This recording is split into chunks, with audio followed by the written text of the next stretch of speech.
How we, Raven fans, Oriole fans, thank you very much for joining us here on the Ravenry Sports Podcast for fans like me.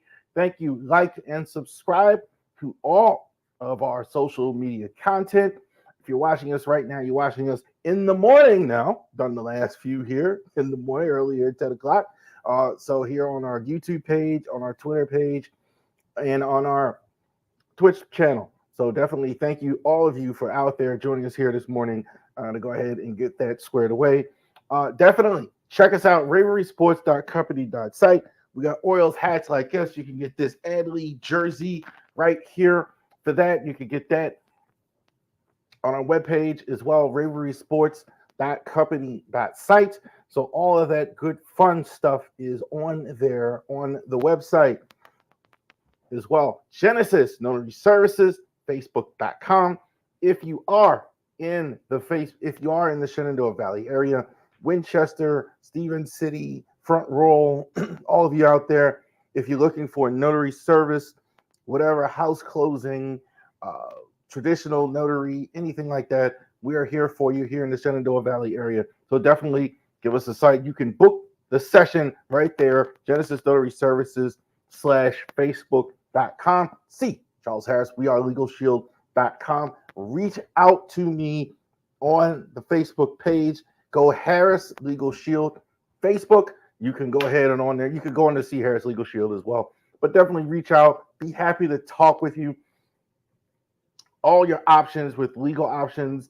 The value of it is tremendous, especially business owners out there that are looking for value in the legal area. If you're running a business, especially, you get sued, you need to collect money, you need to do any of that stuff, you need to have letters done, you need instant legal counsel, you're going to need that running a business. Definitely you can do that. Harris Legal Shield. We are harrislegalshield.com. All right, and the Maryland men's basketball preview, October 28th coming up. We're going to look at the entire Big Ten. So Terps have a good shot this year. We're not going to go over that now. We're going to go over that when we have our preview. But the Terps are a really good team this year. Definitely in the post-Jameer Young era. We're going to go over all that, how good Derek Queen looks, especially DHS this year. Looking for a step up from him, what they got in the transfer portal, all that stuff, etc. Maryland men's basketball preview. That is the Sunday before the season starts. The Sunday before the Sunday of the season starts. So the season starts on Monday against Manhattan. I decided to do it before that, like a whole week before. So you got a whole week to check it out there for those of you that don't watch it live. All right. Real quick, I know we are supposed to be talking football here. Obviously, our thoughts and prayers to everybody that's living in Florida, that's living in North Carolina, especially those of you in the Tampa area.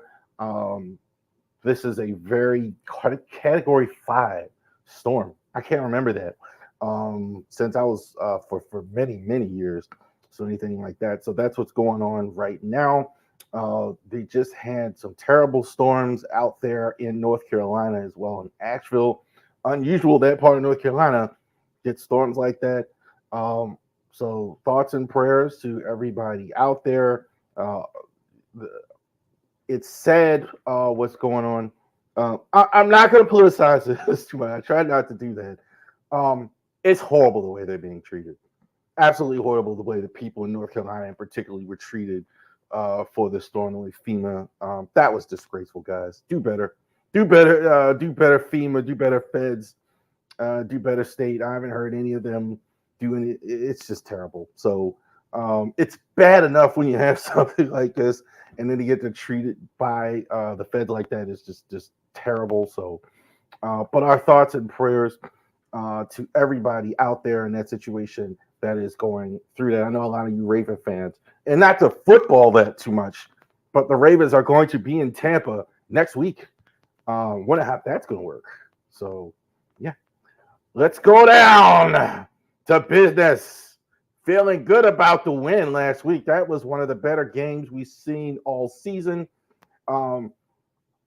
Ravens 41-38 over the Bengals. The Ravens obviously get their third win in a row. going into Cincinnati. That was as good of a football game as you're going to watch. I'm glad we got the good result, but that was close. Could have went either way. Ravens actually pull it out in overtime. The GOAT, Justin Tucker, kicking the game-winning field goal in overtime. Also, to kicking a 56-yarder. Beautiful. I've seen him do that so many times. I said that in the post-game analysis. Seen him do it so many times. Kicks it. He knows when he goes to Cincinnati, Pittsburgh, that's on the water, the wind right there. Kicks the ball on the outside of the upright. He knows it's going to spin back and go through. Beautiful. All right. For those of us that was worried about Justin Tucker, he was fantastic in that. Overall, uneven special teams, but we'll get into that as well. Lamar, S on the chest, standing ovation still. Lamar, that was fantastic. That was about as good as I've ever seen a quarterback perform in any game on any team anywhere. That was otherworldly. 26 for the numbers don't even do it justice, and the numbers were fantastic. 26 for 42, 348, 4 touchdown passes, 12 carries for 55 yards.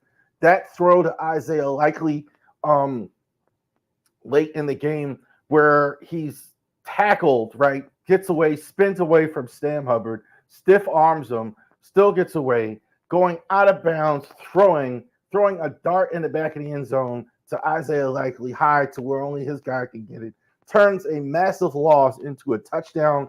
That I mean, that was the best throw. I think one of the I don't even know how to quantify it. That might have been the best throw I've ever seen from a quarterback anywhere. Maybe one of the best throws I've ever seen, athletic plays I've ever seen from a Ravens quarterback. Terrific. Lamar is really now back in the MVP conversation. That was outstanding stuff by Lamar. We all know how good Lamar is, but that was terrific stuff. Derrick Henry, relatively quiet up until overtime, and he had that huge run. 15 carries, 92 yards, 1 touchdown. They're really utilizing him in the red zone. Not too mad at the way they used Henry in this one as well. This one was more of a reason. They were trailing most of this. So the fact that they went away from the run, they had to play catch up, they had to throw more. I kind of understand that why. And then when they got in the overtime, got in the short yardage, they used him. He had the big carry. He is a home run hitter despite his size. That's kind of always a loss. Like everybody talks about the stiff arms and all that other stuff. This guys do not catch him from the backside. Like it was really tough. So he was, I think, outstanding. I am going to keep saying this, though. The right side is still terrible. Everybody's kind of gotten off that. I've kind of noticed still. But what they are doing is they are masking it. So that's good. So Falele, as bad as I think they're using Kolar more. They're using Max Protect more. They're using Ricard put in front of. So it's not as thing. But even still with all that on the right side, they can't get anything done. A lot of it is on the left side. A lot of it's up the middle. But Henry is terrific. Best game, I think, as a pro, maybe yardage-wise, I think, for Zay Flowers. 7 receptions for 111. Lots of passing yards, so a lot of people got to eat in this one. I thought Flowers, look, you can do both walk and chew gum at the same time. You can get Flowers, his catches. You can get him involved. I do think they still, to me, don't make enough of a concerted effort enough to get the ball to Zay Flowers, get the ball to Mark Andrews. That's just the way I think. Andrews, by the way, also was better in this game as well. Andrews, I think, have definitely stepped up as far as getting his catches. That was the best I've seen him look catching the football, obviously, all season. I do think, though, the Ravens do not, and this is, I think, just the John Harbaugh philosophy of not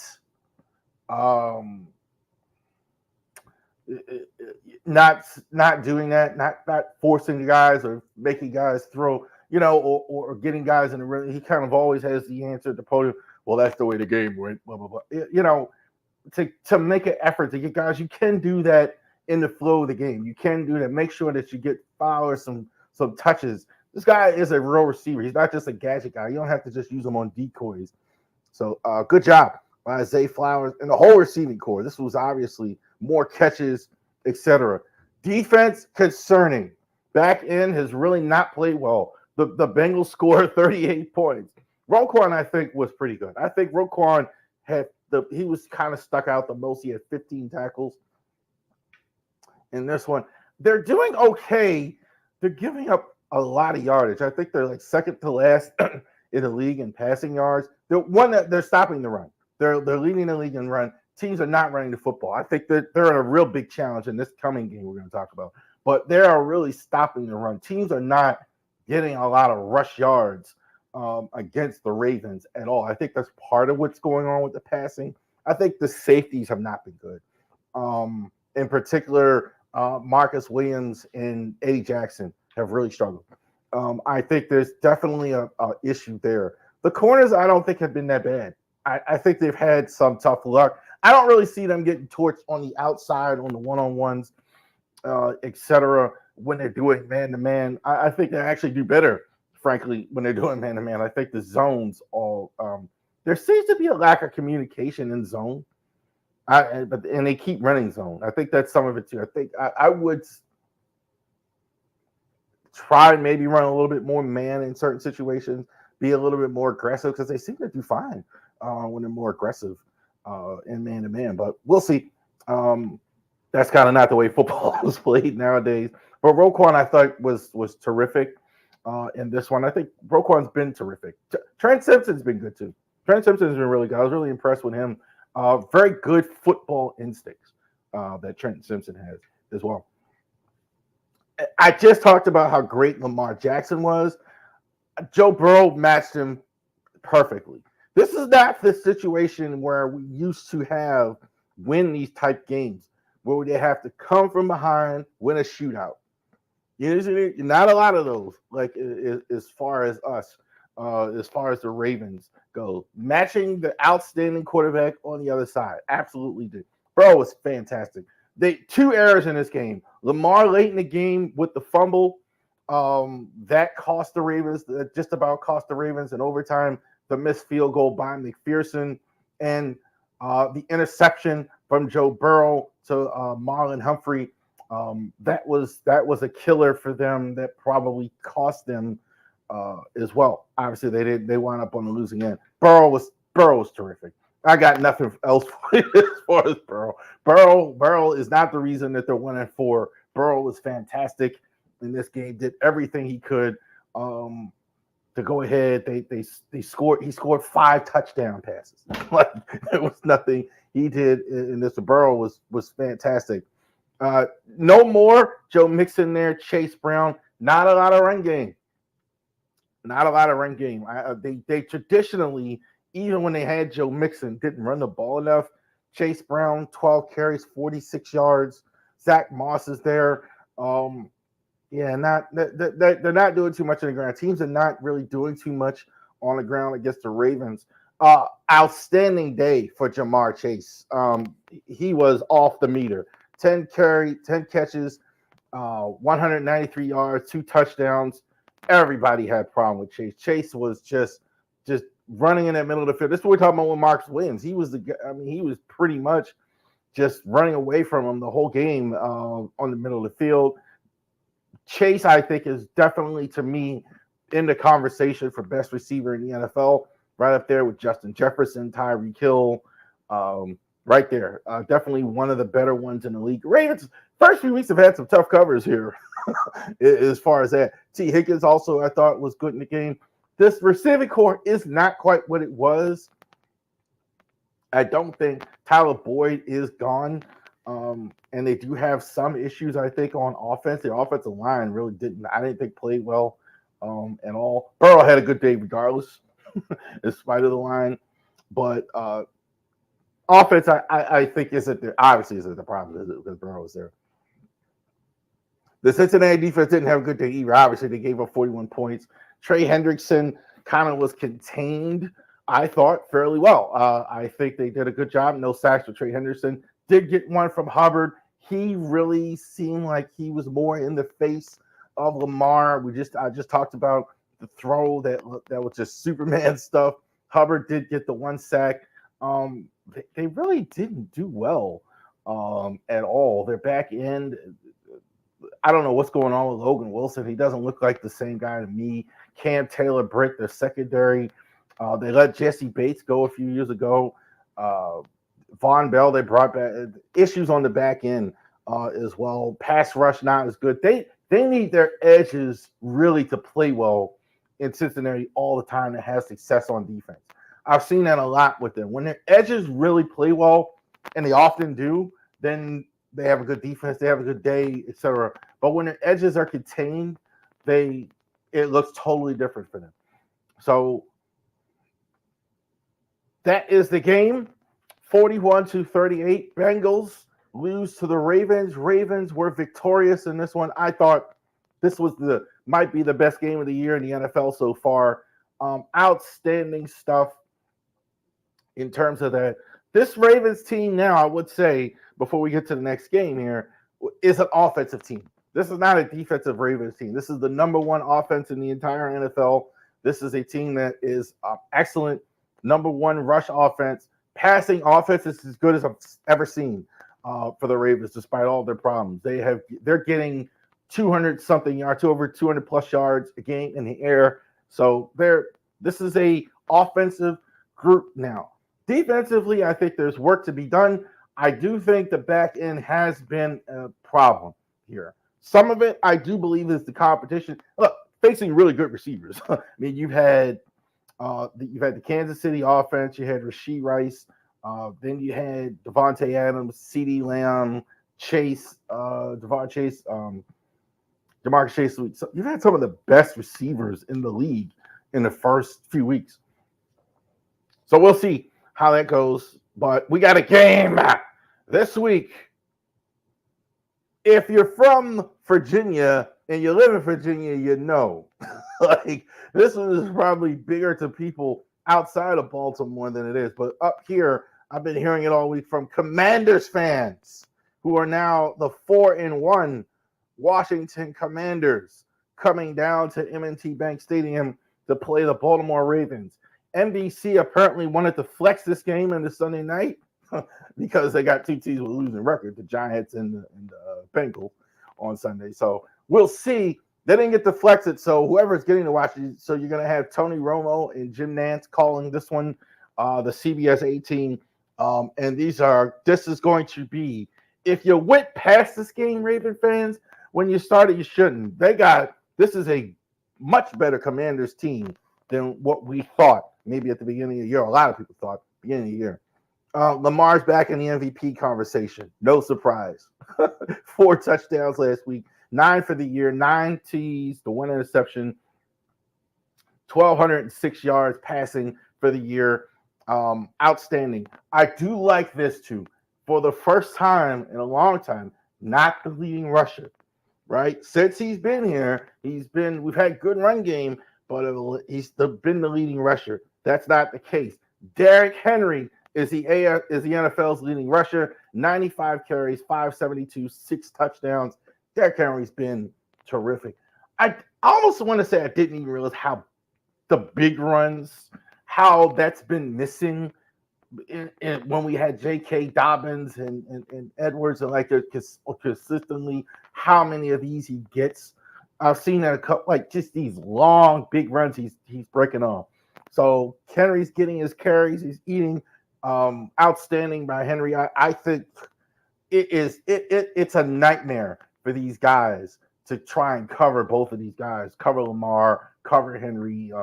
Even with the run stops, he had a historic day passing, so it's very difficult for those guys. 24 receptions, 269, 1 TD for Zay Flowers. Getting more Zay Flowers involved, getting more Mark Andrews involved. I think they're going to throw the ball more in this one. They're going to have to score a lot of points. I think this is going to be an offensive game here, both sides of the ball. You're facing a really terrific player on the other side as far as the quarterback. I think they're going to score. Zay Flowers, I think, is a good receiver. I think all this gadget stuff that they need and all that, they don't need to do that. This guy can run routes, get open, gets separation, has good hands, good physique for catching. He's not real tall, but he's kind of reminds me a little bit of that Steve Smith, Tyreek Hill, solidly built type guys. He's not undersized in terms of his body type, etc., where he can make tough catches, get his hands on the ball to go ahead and get that squared away. So good. One of the league leaders, top 10, Roquan Smith, 50 tackles. I think the inside of the defense has been solid. I think it's because of Roquan. Trenton Simpson, I mentioned, has been really good, has been solid. I think the tackles have been outstanding. I think when you talk about even last week, even with different guys, Broderick Washington last week I thought had his best game I've seen him have in a while. With the way that Travis Jones has been playing, well. Michael Pierce has been playing well. Obviously, Matabuke, I thought, too, also had his best game. I thought he was terrific. Matabuke's been causing all type of havoc. He hasn't been getting as many sacks so far this year at the start, but he's been really making a way here at the start. So, again, interior of the defense is good. Just got to get the pass defense to go ahead and catch up. This guy's phenomenal. Jayden Daniels. I think this guy has been must-see TV, as they used to call it. Jayden Daniels, 1,135, 4 TDs, 2 interceptions. His passer rating and percentages are just, who passes for 80+% all the time? It's just, wow. This is Lamar Jackson 2.0. I'm very comfortable saying that. Not quite the passer Lamar yet is either in terms of all the throws he can make yet, but he is a good decision maker. That's the thing. He makes good decisions out there throwing the football. Running the football, he's outstanding as well. I think he's every bit very similar to Lamar. Very similar to Lamar. This is a very interesting to see how the Ravens defense does in the actual game. They're used to practicing against him, but how the Ravens defense does in the actual game against a guy like this, that's very similar. It's what's really surprising me with a rookie is how accurate of a passer he already is early on. So shout out to Jayden Daniels. Austin Ekeler was there. They got in the offseason to be the running back so far. Brian Robinson Jr. has been their leading rusher. 73 carries, 325, 5 TDs. So he's been probably their leading rusher. Ekeler, they're kind of in a rotation. This guy is the bruiser. Okay, so if he runs in between the tackles, shoulder to shoulder, likes to run over people. Kind of reminds me of a bigger Isaiah Pacheco, if that makes sense. Marion Barber does not shy away from the contact. That's for sure. He's going to not – I don't know how well that's going to fare against this good Ravens run interior, but that's what you're going to see with Brian Robinson. Here's a guy, he can bounce outside, kind of one cut. He's not going to dance around a lot, but that's what kind of is not going to shy away from the contact, kind of run right into guys. Best receiver, Terry McLaurin, probably feel good for him because he's finally got a quarterback here. He's been a good receiver for years, kind of in the midst of kind of some not so great quarterback. And McLaurin off to the great start, 23 receptions, 303 yards, 2 TDs. I wouldn't put him in the elite category. He's probably in that next tier down. So see how the Ravens receiver handle him. But definitely this is the guy in the pass game that you have to go ahead and look at as well on offense as far as throwing the football. They spread it around a lot. They don't really focus on, kind of like the Ravens, they don't really focus on one guy. His percentages, you see a lot to the backs, a lot to Austin Ekeler, a lot to, they're not going to just have one receiver catch a lot of ball. I mean, McLaurin's is a good receiver, having good years, but they kind of spread around a lot. Bobby Wagner. The middle linebacker matchup is incredible. This is actually a low number for Bobby Wagner, who's actually 35 years old. So good for so many years. Definitely one of the leaders on the team as well. I would say is getting older as well. But I think Bobby Wagner is a dog. He's outstanding. Bobby Wagner almost signed with the Ravens a couple years ago in off season. I think it's very interesting. He almost signed with the Ravens. I think the Ravens wanted to sign him. I think they offered him the most money, but he chose to sign with the Rams. So that didn't happen. He winds up signing with the Rams during the season. The Ravens during the year wind up signing Roquan Smith, trading away. Rest is history. Bobby Wagner had signed here. That maybe doesn't happen. So interesting to see. How many catches can Mark Andrews get in this game? We're going to put an X on him. Broke out a little bit. Had a few catches there. So we'll see how he does in this one as well. Marcus has struggled. Marcus has got to get it going. I think he's probably been their biggest liability back there in coverage. I think everybody else hasn't had great. Brandon Stevens pick it up maybe a little bit, but Marcus has really looked like it. I haven't really heard his name called running around. He's got such great range, etc. So definitely a lot of work to do there. 35-28 Ravens over the Commanders in this one. I think the Ravens should win this game. This is going to be points. They're going to a lot of these games they're going to be now. None of that. Maybe you get to the Steelers or the Squealers, etc. But this is going to be points. I think two good offenses. You're going to enjoy this one. I think this is going to be similar to that. And I think the even though they have a good record, bit of a trap game. Maybe the Ravens got to make sure that they're not flat-footed in this one, playing a good team like the Commanders. There you go. All right. So definitely check out the game this weekend. Of course, we'll be doing an instant reaction after the game as well. So definitely check that out. All right. Big Five. All right. I decided to turn it down this week instead of blowing people's eardrums. Even I was like, whoa, that was really loud. Like watching it. So especially in the morning, now some of you maybe at work or whatever, or in your car, you're blowing your eardrums out. All right. Big Five here. Last week, Big Five. Jets and the Vikings. Vikings actually won. Vikings are no joke. We'll talk about the Jets for sure. They got a game this week. But I think the Vikings are no joke. Sam Darnold, they're winning every game. They're 5-0. They're definitely on a roll.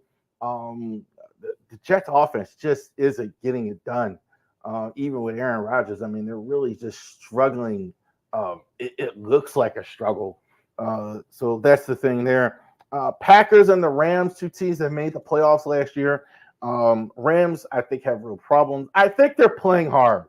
They don't seem to be quitting. I think they're playing hard. I think they're having a hard time overcoming their injuries. Jordan Love, I think, needs to step up a little bit. But that was kind of pretty much as I expected. He's kind of working his way back into shape. But definitely the Packers winning that game, no surprise. Dallas, Pittsburgh, ugly. UGLY, you ain't got ugly. Dallas turns the ball over 3 times and still wins. That was exactly as I thought. Dallas, I think, I don't know where to place them. They're right in the middle. Fields is not it, guys. He's not. Too many negative plays. He oohs and ahs with some of these runs he makes, and he makes some throws that are exciting. But, man, he's just not, to me, anywhere near consistent enough as well. Stephon Diggs had a huge day. Didn't surprise me. Josh Allen really struggled. 8 for 30. This is why people keep telling me that he's better than Lamar. Lamar doesn't have a day like it. I've never seen Lamar. I can tell you, if it had been Lamar Jackson, everybody would have been like, oh, we can't.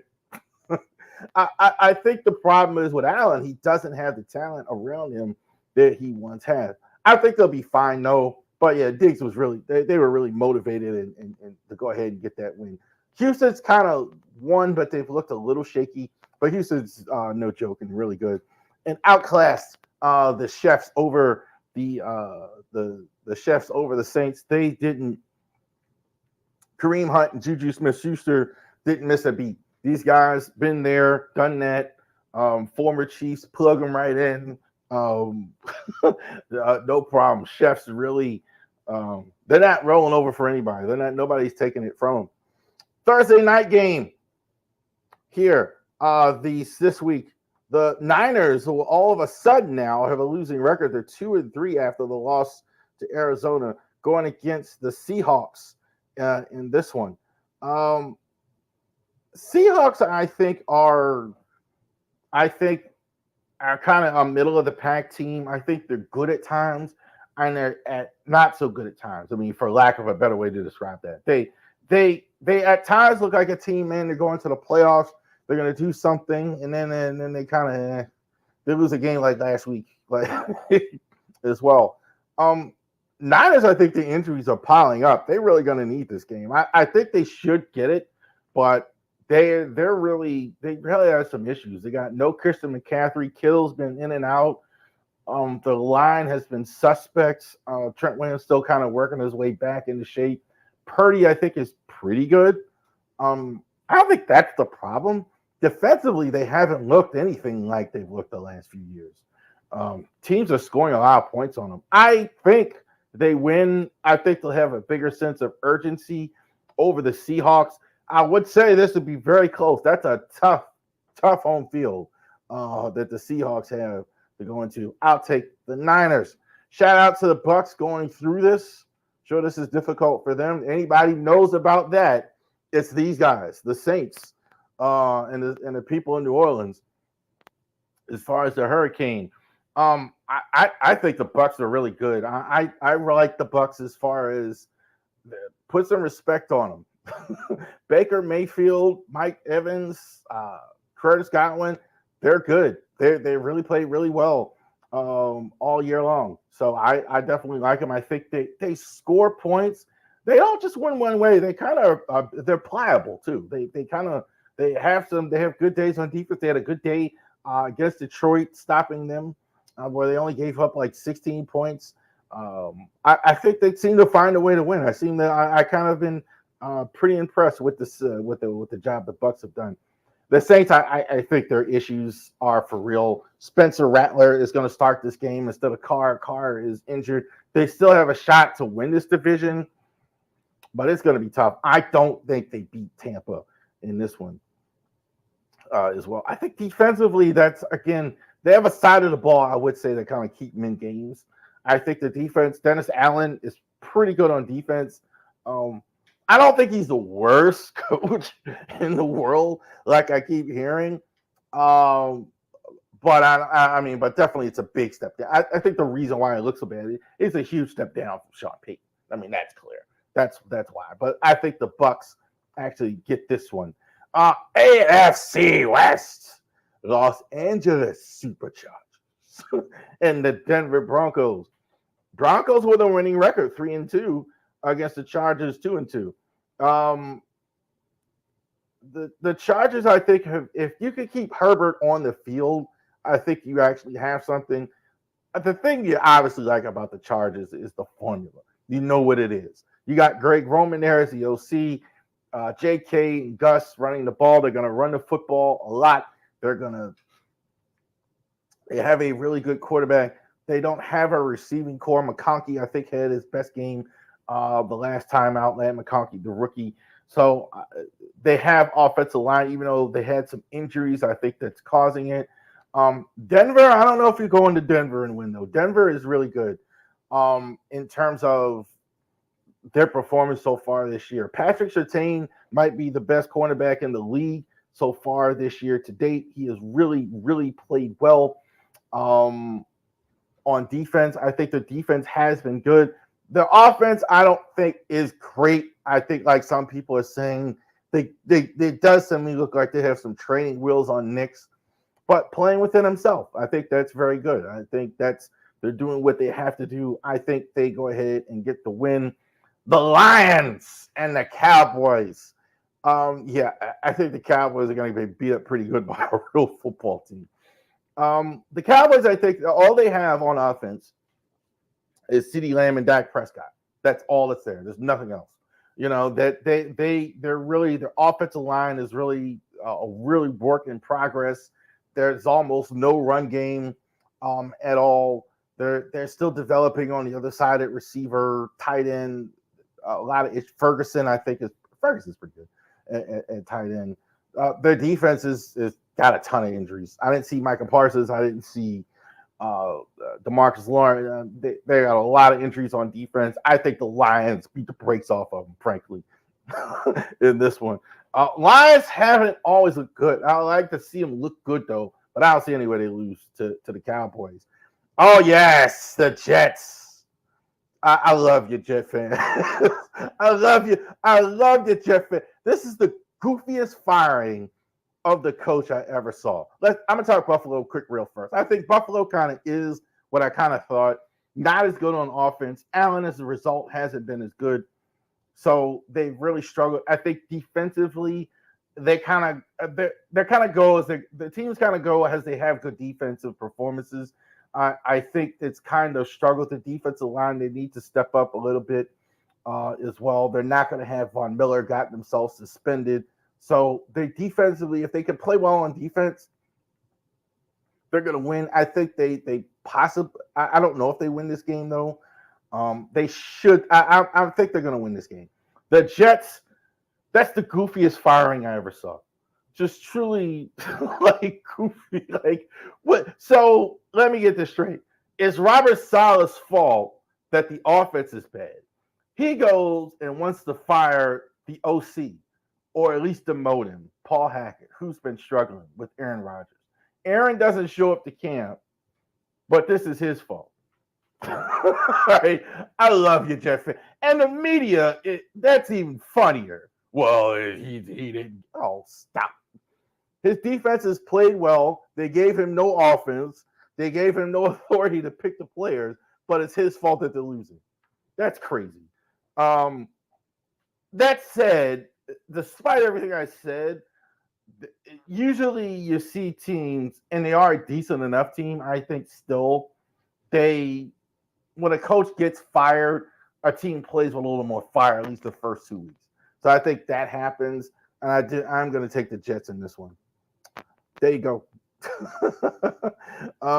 Big five biggest games on the schedule that are not Raven games. So definitely go ahead and check out all the games this week. All right, turned it down this week because it was loud. The previous weeks. Friday Night Football. Terps back in action. Had a week off last week. Fox Friday Night Football. Maryland Terps 3-2 against the Northwestern Wildcats. Definitely check that out this Friday night. See how well the Terps do. Really faced a really good Indiana team last week. So the last time they played, rather. So they're this week going against Northwestern University out of Illinois. I think it is. I think they should win this game. Northwestern is pretty good as far as better than pretty good. Maybe it's too strong. Better than they were. I think Northwestern forever was at the bottom of the Big Ten as far as that goes. They just switched quarterbacks to Jack Lausch there, so because they had been scoring and they had any touchdown passes, they use a guy. They did use Jack Wright that was there, so they've definitely trying to get some offense going as well. So I think Terps should win this game. So definitely check it out Friday night, tomorrow night on the Fox Network. Definitely like that. Channel 45 for you Baltimore people. Definitely check it out. Fox Sports app is usually what I use to actually watch those games. MLB playoffs are going on. Yes, still watching without the Baltimore Orioles as well. Phillies eliminate the Mets. I'm sorry, the Mets rather eliminate the Phillies. Easy for me to say. 3-1. Boy, those were teams were really similar. I thought good pitching on both sides, good energy. I think the Phillies, they had never met in the playoffs. That was wild, like, considering like all these years the play. It's not as crazy as it sounds. That in and of itself, before this, because they used to up until the 90s, really, they were in the same division forever, so you only had two teams play each other in the same. It would have been impossible for them in the same division to play each other. But even since then, that's a long time where they never played each other in the playoffs. So a bit of a surprise. But I think Mets eliminated the Phillies. The Mets offense, I think, was just too much. Got the Phillies pitching, which didn't do well out here in this series. I thought the Phillies pitching, which has been so good all year long, really got hammered by the Mets bats in this one. This series is super exciting. The Dodgers and the Padres is this one. They're tied at 2-2. The Dodgers, I think they're the establishment team. Freddie Freeman didn't play in the last game. They didn't need it. Betts, I thought, really chucked one early, set the tone, hit the ball over the fence in the first inning. Bullpen game, they knocked out Dylan Cease early. I do think the Padres this is a big tell for them. I don't know next time. We're going to know, obviously, who's going to be in the ALCS. Whoever they face, they're going to be facing the Mets. But big for them. Got to get over this hump with the Padres, with the Dodgers as well there. Dodgers just don't play well in the postseason enough as well. But I would say their bats have come alive in the last game, and they're doing very well in this one, Game 5. Yankees over the Royals 2-1. No surprise here. I think the Yankees have a better team than the Royals do. I think outside of their first two pitchers, I think that's a big drop off of the Yankees bats. Are just, to me, more solid from top to bottom than the Royals are, more postseason experience than they have. So that doesn't surprise me a lot as well. Still early in this one. Tigers over the Guardians. I don't want to see Tarek Subban like anywhere. I kind of thought this would go this way, where the Tigers would win. We're still in the middle of this series, but it didn't shock me that that's the way it was going to go, because the Tigers really, that's a big thing. Like when you have a guy with that's this far ahead of everybody, a Cy Young candidate. That's the thing. And the Guardians don't have a lot of offense. They don't. They were better, I think, are good at times, but it doesn't shock me that those bats went silent against the Tarek Subban. It doesn't. So we will see what happens with next week. Obviously, we will be in the ALCS, the NLCS, on our way to the World Series. See who wins the World Series. Not be the Orioles, unfortunately. Since you brought up the Orioles, let's talk Orioles free agency.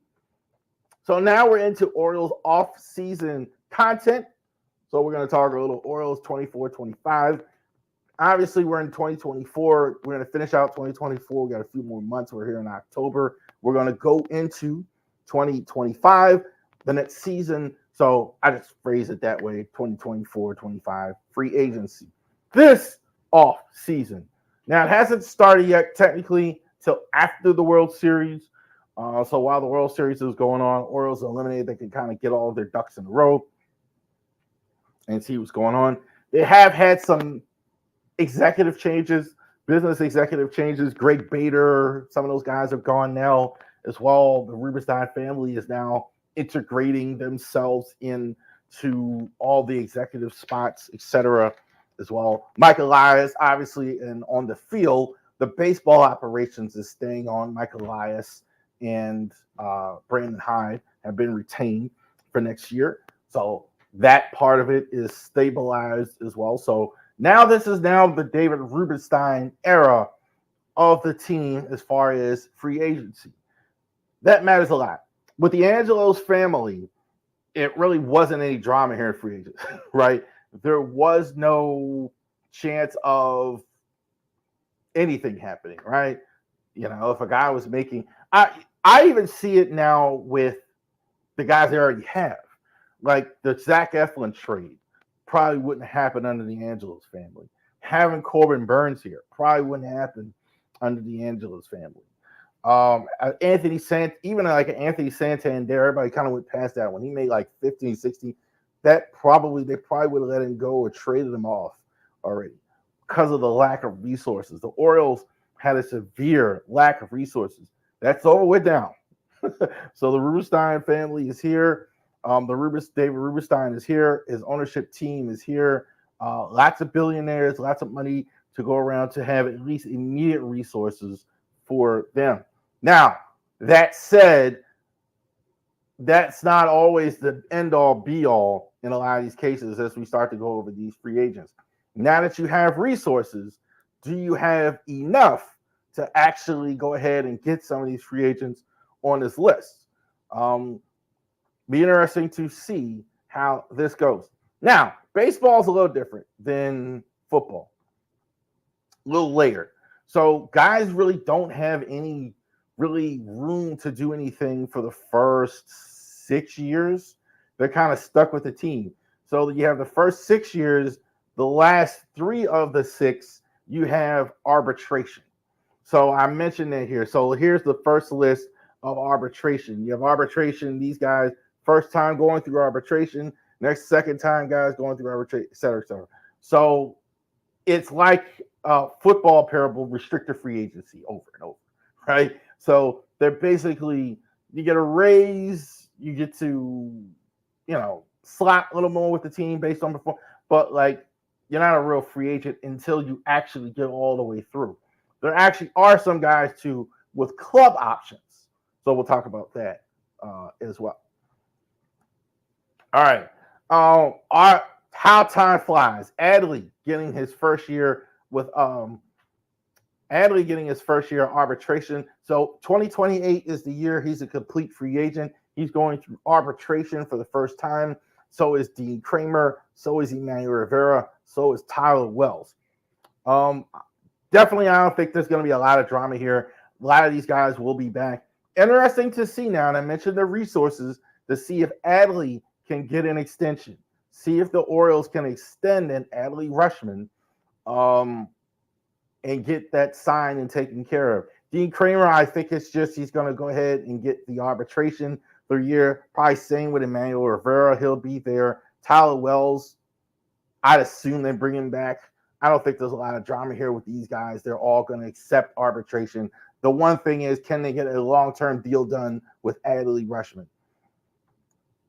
Second year arbitration, 2027. One is kind of strange, I think. Colonel Perez is kind of strange. But Mountie, some people are talking about moving on from Mountie. Mountie's had some injuries the last couple of years. This is going to be more expensive now. His second year of arbitration, 2027. Interesting to see. He's going to be a free agent then. Interesting to see what happens with Mountie in the offseason. I'm thinking it's somewhat possible they want Kobe Mayo there. I don't know that yet, but I think that's possible. I more think that he'll just sign the arbitration and they'll all move on because it's not that expensive. But interesting to see what happens with him. Ramon Urias, same. I don't think they do anything. Kind of seeing what they've done, they kind of don't. I don't expect them to move on from Urias. I think he'll sign the arbitration and they'll bring him back. Jacob Webb, I think, is probably was their best reliever over the course of the season. Keegan Aiken, I thought, had his best season as a pro. Trevor Rogers was terrible. Terrible. He wasn't good in Tampa. He kind of was in Miami, rather. He was kind of turning things around. Bad. I didn't understand that trade. I just didn't understand that trade. Was sent down. I think he'll be given every chance to go ahead and probably be in the bullpen at the start of the season next season and be on the roster. Claudio Perez is interesting. He actually has a club option for next year, even though his arbitration is so far away. They should take it. It's not a lot of money. I think it's interesting. I do think there is some possibility that they move on from him. with that fact. I hope not, but bit inconsistent. So it'd be interesting to see how that plays out. 2026 for a third-year arbitration. Cedric Mullins, Jorge Mateo, Greg Soto, the pitcher. I don't think there's any drama here. I think all of them signed back with arbitration. Mateo is interesting to see. Would be the most interesting one here to see if he can play next year. Had an injury. Let's see how healthy he is for 2026. I think Mullins kind of played his way back into a starting role, I think, at the last month. So I think is one of those Philly pitchers to be fighting for a bullpen spot. So I definitely think they'll go ahead and pick that up. These are free agents. So these are guys that are not arbitration. They're all ready to go with free agency. Some have a club option. Let's start with Austin Slater. I don't think they bring him back. I don't think they bring him back. I think he's gonna find a new team. I don't think they're gonna try hard to keep him. I think he's a serviceable backup outfielder for somebody. Eloy Jimenez, they're not going to pick this up. His is actually rather expensive. I think it's like $18 million or something. They sent him to AAA. I don't think there's a role for him on this club. I think he's they need a pinch hitter. Like if you're not picking up that's a segue right into the next guy, Ryan O'Hearn. If you don't pick up Ryan O'Hearn, that's an interesting one. Maybe there's a spot for Jimenez. I could see that, but Jimenez really doesn't do anything except DH from one side of the plate. So I don't know how big of a role, how much you want to spend on it. Certainly, there's no chance that they pick up this club option. I think there's certainly no chance. I think that O'Hearn, I think, is fascinating. I think a lot of people don't think he's going to stay. I'm not convinced. I think Brandon Hyde really likes him. I do think I kind of get the vibes that he's a Brandon Hyde guy. So I do think they're going to re-sign him as well. Colombe's like 34. He has a club option. They're picking that up. I don't think there's any question about it. Unless he's his injuries. He did have some injuries this year, but unless it's to the point where he can't play, I don't think he stays with the club. I do think rather he stays with the club. Sir Anthony Dominguez. Y'all like him more than I do. I think he is a middle reliever that is. There is a club option here as well. So this is like that factors in. It's like $8 million. I do think y'all like him more than I like him. I think Philly got rid of him for a reason. He kind of gives me the Colano Perez vibes. I don't think there's that much difference between him and Perez. Throws hard, flamethrower, got the makeup of a closer, but just not as consistent as a closer needs to be. His ERAs is over 3 every year of his career, except one. I think it was 2019. I wouldn't pick it up, but I'm thinking they're going to. I don't think I'd give him $8 million, especially if I know. I would maybe if I had no Felix Bautista coming back. But Felix Bautista is definitely coming back this year. So I don't, but I think they're going to pick it up. But interesting to see that. James McCann, the backup catcher. I have no idea. I think I'm kind of thinking he's in the Ryan O'Hearn category in terms of the team liking him. I think like this is not a bad choice for a second string catcher. I think this is not not to rely, he could play. You're not worried about his defense. You're not worried about much here. Playing him on Sunday as a catcher. I don't know though how much he's valued by the rest of the league as a backup catcher. I gotta think another team would be interested in him. And how much do you want to spend on that? That's the thing. If we are talking about extension for Adley, then how much you want to spend on James McCann? Do you want to just give it to a Samuel Basallo or something like that? Interesting to see what happens with McCann. I'm really not sure. I would say I would say, if I have to say 51%, he's probably not an Oriole. But I don't know. It's close. John Means, I think he returns for no money.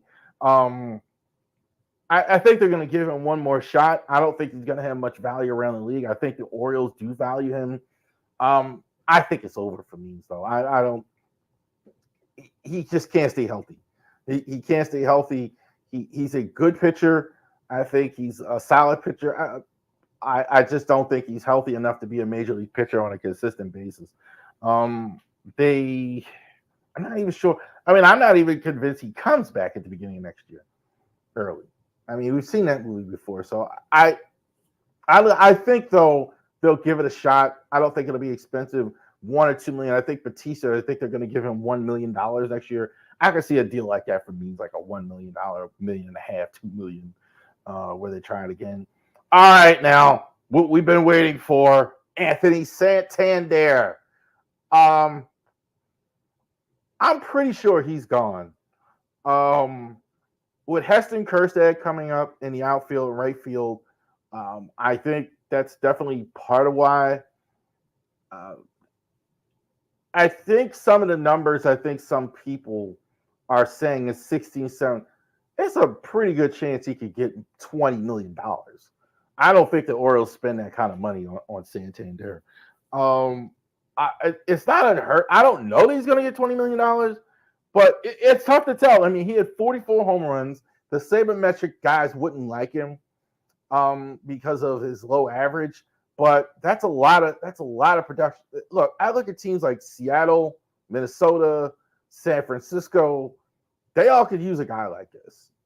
So I think there's a need for what he does. I'd be pretty surprised if he goes under the radar. I've heard a lot in the comments too. Somebody mentioned a similarity to Nelson Cruz. You might want to resign Nelson Cruz. Nelson Cruz was pretty good after he left Baltimore. I could absolutely see him having a 4 or 5 year run like that as a DH or in right field. I absolutely could see it with Santander. He could play a little first base too. I don't think he'll. I do think though it's some chance he stays. He may want to stay, and they may want him to stay. That might factor in here. He's been with the Orioles pretty much his entire pro career, so I think that would factor in if both parties want to do a deal. I think he's our longest tenured player at this point, Santander. So interesting to see how this goes. And the number one free agent on our team, and the number one free agent I think in all of baseball, is Corbin Burnes. Certainly as a pitcher, you could argue either him or Juan Soto.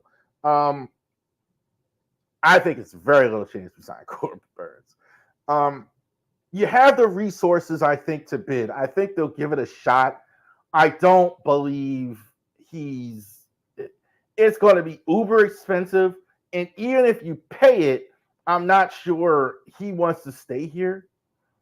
And I don't think necessarily he dislikes it. I've heard some people mention he didn't get along with Hyde. He had the little dust up there, but I don't know if it's that. I just think he's going to have a lot of options. A lot of options. The Brewers couldn't sign him. I think he's going to be just super hard to sign. So I definitely think he signs elsewhere going forward. So it'll be interesting to see. I do think they go. I think you got about 5-8%. They are going to make an offer. I don't think they're just going to not make an offer at all. I do think they're going to give it some effort, but it's going to be very, very difficult to sign a guy this good. He's better than anybody who was available last year. Some of those guys got 25, 30 million. Thank you for joining us on the Raven Sports Podcast. We will see you after the game on Sunday. You have a great day.